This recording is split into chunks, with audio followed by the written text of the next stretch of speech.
So, Please. sir, I have a question. I am Advocate Sachin Nayak. Sir, my question is, since we are a secular state, why is there interference of government in temple administration only? Also, be it a BJP ruled state or non-BJP ruled states, everywhere none of the governments are doing anything about it. Because when we are a secular state, why only the temples are being administered by the state? That is my question, sir. Because temple should be administered only by the devotees more than the state is what I feel. Again, sir, secular word in preamble, when it wanted to come, please have a seat, Sachin, sir. Yes, sir. When it came, Ambedkar ji gave a beautiful explanation during the Constituent Assembly debate. He said, India by its very nature is secular. When somebody wanted to add the word secular to the Constitution, he said, by very nature this country is secular. That too, this is coming from a person like Dr. B.R. Ambedkar, who has faced untouchability at its worst form. If anybody has read through Ambedkar ji's life from 1891 till he died in 1956, I don't think anybody has gone through untouchability like what Ambedkar has gone. Even after studying from Columbia, studying from London School of Economics, Grayson, still he came back to India, people refused to sit with him and have food, which he writes beautifully. And even Ambedkar felt secular is ingrained in our country's ethos, which is a Hindu way of life. Though he never mentioned overtly a Hindu way of life, in a Hindu way of life, secularism is a part of our life. But now we inserted a word called secular, and again during the emergency 42nd amendment to say this is a secular country. In Tamil Nadu, we have made a promise. We made the promise in front of Srirangam temple. Srirangam is the number one among the 108 temples people go. We made a promise the day BJP comes to power in Tamil Nadu, the Temple Administration Act will be thrown to the dustbin the day we come.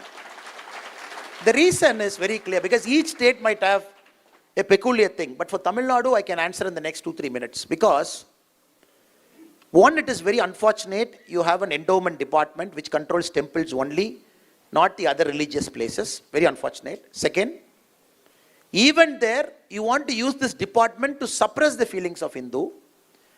2 weeks back, there was a comedy in Tamil Nadu. A person wanted to put money in a hundi. We advise people not to put money in hundi because the state is looting, don't put. But this guy bravely wanted to put money in hundi. In the process, his Apple iPhone fell into the hundi. Then it became such a big ruckus. It became a political point. Then we said iPhone should be given free to him, because it is his iPhone. The Tamil Nadu endowment minister said, no, it's Lord's property, because anything falling in hundi is Lord's property. I will not give thing. Then we made a joke. Even you don't give the gold to Lord also. Lord's gold also you are stealing. So how will you give a cell phone? Do you know the solution it was arrived at? The temple administration said we will auction the cell phone after a week, last week. The first right will be given to the person who lost his cell phone. And that guy, same cell phone, he gave 10,000 rupees and took it back. So it got 10,000. So ridiculous things are happening. You proved it is your cell phone, your photo, your proof. Even for retrieving your accidental cell phone, you paid 10,000 in the thing and give. And Tamil Nadu, I think you know, we have more than 4,25,000 acre under the endowment department. 4,25,000 acre.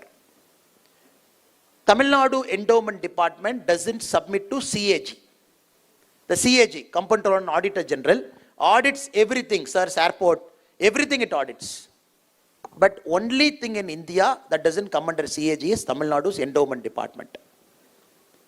Because in the books you see, in Tiruchendur temple alone, close to 8,000 cows are missing.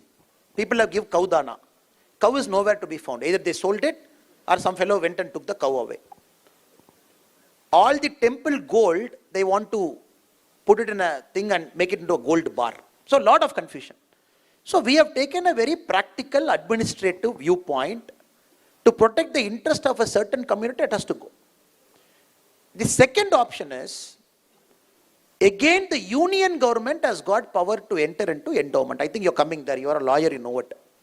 If anybody reads the constitution very carefully, the union government has got powers to interfere into an endowment. It has got powers. If any state government thinks the central government cannot enter into endowment, they are sadly mistaken. The constitution gives the power. I am forgetting the entry number now. I hope Kalladaka Prabhakar Bhattji is there, such a senior leader. And for Article 370, they waited so many years.